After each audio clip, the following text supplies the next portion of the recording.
Hello friends, welcome to our YouTube channel Gyan university. कैसे हो आप सब? होप आप सब बिल्कुल ठीक होंगे। आप लोग के कंटिन्यूस सपोर्ट के वजह से मैं फिर से वीडियो बनाने जा रहा हूँ। प्लीज़ आप लोग ऐसे ही सपोर्ट बनाए रखें। दोस्तों, आज की वीडियो में हम एक ऐसे टॉपिक के बारे में बात करने जा रहे हैं जिससे पूरी दुनिया कंफ्यूज है। तो आज सच में आप लोग को इससे डरना चाहिए या नहीं डरना चाहिए, आज हम इस पर बात करेंगे। अगर आपको टॉपिक के बारे में अभी तक पता नहीं चला है तो मैं आपको बता देता हूँ कि मैं बात करने जा रहा हूँ, क्या एआई एंड रोबोट हमारी जॉब ले पाएगा या फिर ये हमारे लिए एक अपॉर्चुनिटी है। तो चलते हैं अपने टॉपिक की तरफ। वीडियो को स्टार्ट करने से पहले मैं आपको कुछ पॉइंट के बारे में बता देता हूँ जो कि मैं इस वीडियो में बात करने जा रहा हूँ। सबसे फर्स्ट पॉइंट है, मैं जो भी इस वीडियो में बोलने जा रहा हूँ ये मेरा ओपिनियन एंड रिलेटेबल रिसर्च है। मे भी कुछ लोग कुछ और सोच सकते हो। सेकंड पॉइंट में हम लोग बात करेंगे एआई एंड रोबोट है क्या, ये होता क्या है। थर्ड पॉइंट में हम लोग बात करेंगे क्यों पूरी दुनिया एआई एंड रोबोट के पीछे भाग रही है। फोर्थ पॉइंट में बात करेंगे एनर्जी कंजर्वेशन लॉ के बारे में। फिफ्थ पॉइंट में बात करेंगे सेकंड लॉ ऑफ थर्मोडायनेमिक्स के बारे में। सिक्स्थ पॉइंट में बात करेंगे एआई एंड रोबोट हमारे जॉब के ऊपर क्या इम्पैक्ट कर सकता है। सेवंथ पॉइंट में बात करेंगे advantage of AI and robot के बारे में। एट्थ पॉइंट में बात करेंगे disadvantage of AI and robot के बारे में। नाइन्थ पॉइंट में बात करेंगे कंक्लूजन के बारे में। तो चलते हैं पॉइंट बाय पॉइंट बात करते हैं। फर्स्ट पॉइंट में था कि मैं जो भी इस वीडियो में बताने जा रहा हूँ ये मेरा ओपिनियन एंड रिलेटेबल रिसर्च है। मे बी कुछ लोग कुछ और सोच सकते हैं इसके बारे में। सेकंड पॉइंट में बात करेंगे एआई एंड रोबोट क्या होता है। तो चलते हैं इस पॉइंट को डिस्कस करते हैं। अगर हम अपनी लैंग्वेज में एआई एंड रोबोट को डिफाइन करें तो हम ये बोल सकते हैं कि हम सब मनुष्य मिलकर एक ऐसे आर्टिफिशियल मैन को रेडी कर रहे हैं जो कि सेम टू सेम हम लोग के जैसे सोच सके, काम कर सके। उसी आर्टिफिशियल मैन को हम लोग एआई एंड रोबोट बोलते हैं। अब आपको एआई एंड रोबोट के बारे में बेसिक जानकारी हो गया होगा। दोस्तों, यहाँ पर मैंने एआई एंड रोबोट को इंसान से कंपेयर किया क्योंकि AI artificial intelligence is like a super smart brain that can learn, think and adapt, while a robot that can do physical tasks. Think of AI as the brain and the robot as the body. दोस्तों, अब हम लोग next point third number पर बात करेंगे जो कि है क्यों पूरी दुनिया एआई एंड रोबोट के पीछे भाग रही है। इस पॉइंट को समझने के लिए मैं आपको 3 पार्ट में बताऊंगा। फर्स्ट पार्ट, इंसान क्यों काम करता है। दोस्तों, मैं अगर आपको एक क्वेश्चन पूछूं कि आप किसी ऑर्गेनाइजेशन में क्यों काम करते हो या फिर हर कोई इंसान हर दिन क्यों काम पर जाता है, इस क्वेश्चन का आंसर शायद आप बोलोगे पैसा। बट मेरे अकॉर्डिंग ये स्टेटमेंट गलत तो नहीं है बट 100% सही भी नहीं है। दोस्तों, मेरे अकॉर्डिंग इसका आंसर है हम लोग सब एनर्जी के लिए काम करते हैं। पैसा बस एक माध्यम है उस एनर्जी को पाने के लिए। हर कोई इंसान नेक्स्ट डे इसलिए जॉब पर जाता है क्योंकि हर इंसान को जीने के लिए एनर्जी चाहिए। दोस्तों, मैं और एक एग्जांपल दे के बोल सकता हूँ कि पूरी दुनिया एनर्जी के लिए ही लड़ रहा है। अभी आप लोग ने रिसेंट घटना सुना होगा, अगर डोनाल्ड ट्रंप को वेनेजुएला का करेंसी चाहिए होता तो शायद वहाँ के प्रेसिडेंट को उठाकर नहीं लाता, बट उन्हें भी एनर्जी चाहिए था। उसने करेंसी के जगह पर ऑयल, केमिकल एनर्जी को चूज किया। सेकंड पार्ट में बात करेंगे कि हम सब कैसे डेली लाइफ में एनर्जी को खर्च करते हैं। जैसे मैं एक सॉफ्टवेयर डेवलपर हूँ, मैं हर दिन ऑफिस जाने के लिए ट्रैवलिंग करता हूँ, सिस्टम पर काम करता हूँ, तो इन सभी स्टेज पर एनर्जी ट्रांसफ़र होता है। ट्रैवलिंग करने में chemical energy to kinetic energy में कन्वर्ट होता है, और जब मैं सिस्टम पर काम करता हूँ तो उसमें भी काइनेटिक एनर्जी माउस को क्लिक करवाता है, फिर वो एनर्जी इलेक्ट्रिकल एनर्जी में कन्वर्ट होता है, फिर लाइट एनर्जी में कन्वर्ट होकर हमको सही आउटपुट स्क्रीन में दिखता है। अब दोस्तों, हम बात करेंगे एक मैथमेटिकल फार्मूला के बारे में, जो कि आप लोग भी पढ़े होंगे। Efficiency percentage equal to output by input into 100। इस फार्मूला का मतलब ये हुआ कि कम इनपुट एनर्जी में ज़्यादा आउटपुट एनर्जी चाहिए, मतलब एफिशिएंसी ज़्यादा चाहिए। इसलिए हर फील्ड में हम सभी मनुष्य को एआई एंड रोबोट रिप्लेस करेगा, जिसमें मनुष्य का एफिशिएंसी रोबोट एंड एआई के एफिशिएंसी से कम है। इसलिए भी पूरी दुनिया एआई एंड रोबोट के पीछे भाग रही है, जहां पर उनको कम एनर्जी लगाने पर ज़्यादा आउटपुट मिल रहा है। अब दोस्तों, चलते हैं नेक्स्ट पॉइंट पे बात करते हैं एनर्जी कंजर्वेशन लॉ के बारे में। आप लोग को लग रहा होगा कि मैं किस टॉपिक से किस टॉपिक में जा रहा हूँ, बट ये आपको बस इन्फॉर्मेशन के लिए बता रहा हूँ, जो कि मैं इस टर्म को आगे यूज करूँगा। एनर्जी कंजर्वेशन लॉ बोलता है कि एनर्जी को ना तो हम लोग बना सकते हैं, ना ही मिटा सकते हैं। एनर्जी को ओनली एक फॉर्म से दूसरे फॉर्म में हम लोग ट्रांसफ़र कर सकते हैं। अब दोस्तों, हम लोग फिफ्थ पॉइंट में बात करेंगे, जो कि है सेकंड लॉ ऑफ थर्मोडायनेमिक्स के बारे में। सेकंड लॉ ऑफ थर्मोडायनेमिक्स ये बोलता है कि कोई भी सिस्टम 100% एफिशिएंट नहीं हो सकता। 100% एफिशिएंट का मतलब ये हुआ कि अगर कोई भी सिस्टम 100 यूनिट का इनपुट ले रहा है तो 100 यूनिट का आउटपुट नहीं दे सकता। उसके पीछे में कुछ ना कुछ अमाउंट का लॉस होगा ही होगा। अब दोस्तों, हम लोग 6 पॉइंट में बात करेंगे एआई एंड रोबोट हमारे जॉब के ऊपर क्या इम्पैक्ट कर सकता है। तो चलते हैं, हम इसके ऊपर विस्तार से बात करते हैं। दोस्तों, हम इसके ऊपर बात करने से पहले आपसे कुछ क्वेश्चन पूछेंगे, शायद आपके मन में भी ऐसा सब क्वेश्चन होंगे। पहला क्वेश्चन मेरा ये है कि क्या रिक्शा चलाने वाले का, रेडियो ठीक करने वाले का, टीवी ठीक करने वाले का, इंटरनेट कैफ़े चलाने वाले का, हल चलाने वाले किसान का और बहुत सारे एग्जाम्पल हैं, क्या इसका जॉब ख़त्म हो गया? तो शायद आपका आंसर होगा कि हाँ, इसका जॉब ख़त्म हो गया, बट मेरा आंसर ये नहीं है।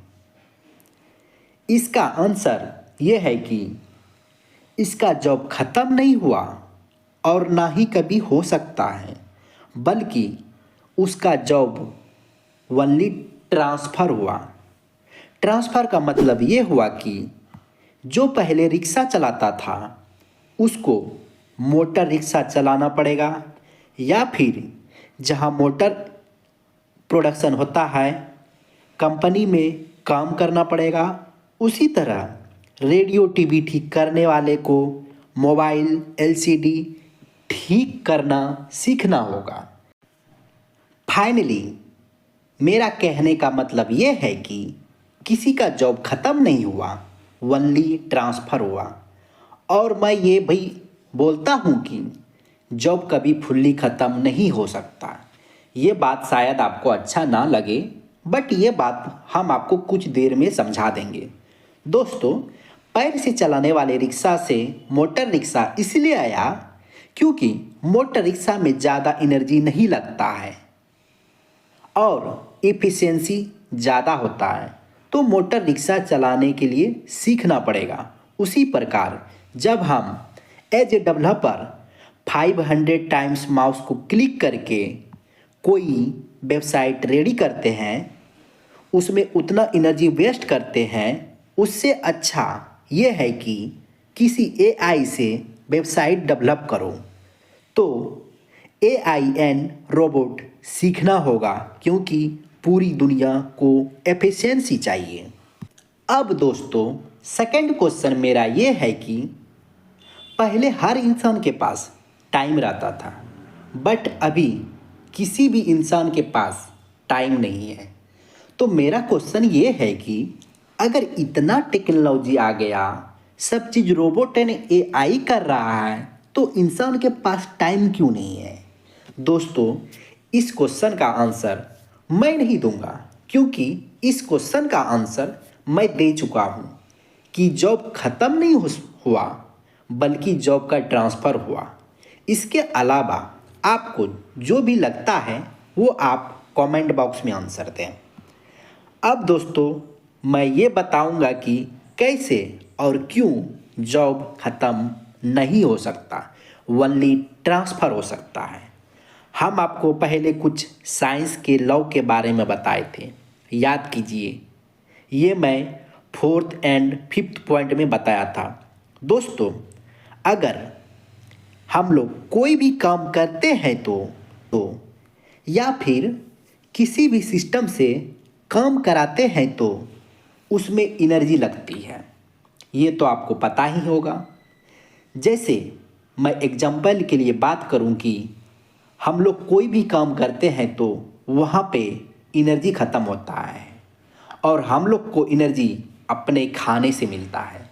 उसी तरह सेम वे में जैसे कोई सिस्टम फैन मान के चलते हैं, फैन हम लोग को हवा देता है, उसमें एनर्जी ख़त्म होता है, जिसमें कि हम लोग इलेक्ट्रिकल एनर्जी देते हैं। दोस्तों, अगर मैं दोनों एग्जाम्पल के बारे में बात करूं तो दोनों में एनर्जी लगता है, और वो भी एनर्जी लगाने के लिए उसमें भी एनर्जी लगा है। जैसे जो तुम खाना खाए, खाना रेडी करने में भी एनर्जी लगा, सेम वे में फैन में इलेक्ट्रिकल एनर्जी को देने के लिए उसमें भी एनर्जी लगा। ओनली यहाँ पर एनर्जी का ट्रांसफॉर्मेशन हुआ। खाना के केस में chemical energy to kinetic energy, और फैन के केस में electrical energy to mechanical energy हुआ। दोस्तों, यहाँ पे आपको समझ में आया होगा कि एनर्जी को हम बना नहीं सकते, बल्कि एक फॉर्म से दूसरे फॉर्म में ट्रांसफ़र कर सकते हैं। इसलिए मैं आपको कुछ लॉ के बारे में बताया था। सेम फिजिक्स का लॉ बोलता है कि energy is neither created nor destroyed. इसका मतलब ये हुआ कि एनर्जी को ना तो कोई बना सकता है और ना ही ख़त्म कर सकता है, ओनली इसको एक फॉर्म से दूसरे फॉर्म में ट्रांसफ़र कर सकता है। और दोस्तों, मैं एक और लॉ के बारे में बताया था, जिसमें बोला था कि कोई भी सिस्टम 100% एफिशिएंट नहीं हो सकता। इसका मतलब ये हुआ कि कोई अगर सोचे कि हम एक ऐसा सिस्टम बना देंगे जिसमें कि जितना अमाउंट का एनर्जी डालेंगे उतना अमाउंट का एनर्जी आउटपुट देगा, ऐसा संभव नहीं है। दोस्तों, मैं आपको ये इसलिए बताया कि मान लो कोई ये सोच सकता है कि फैन को चलाने के लिए इलेक्ट्रिकल एनर्जी लगा, उसके बाद मैकेनिकल एनर्जी प्रोड्यूस हुआ, फिर उस मैकेनिकल एनर्जी को इलेक्ट्रिकल एनर्जी में कन्वर्ट करके फैन चला सकते हैं।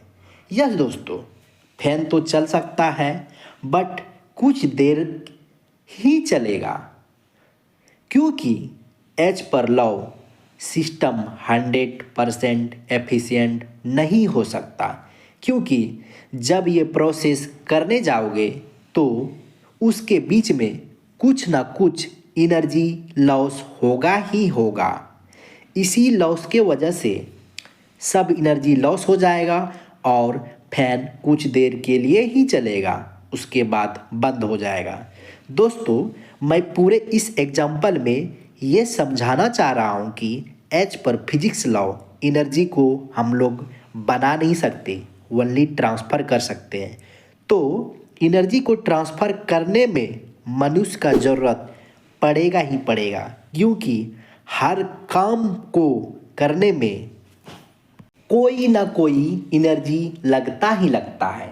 सेकंड पॉइंट ऑफ व्यू से ये बोल सकते हैं कि अगर कोई सोचे हम एक ऐसा सिस्टम बना देंगे जिसमें एक बार एनर्जी देने पर स्टार्ट हो गया और वो चलते रहेगा, तो as per second law of thermodynamics ऐसा सिस्टम पॉसिबल नहीं है, क्योंकि कोई भी सिस्टम 100% एफिशिएंट नहीं हो सकता।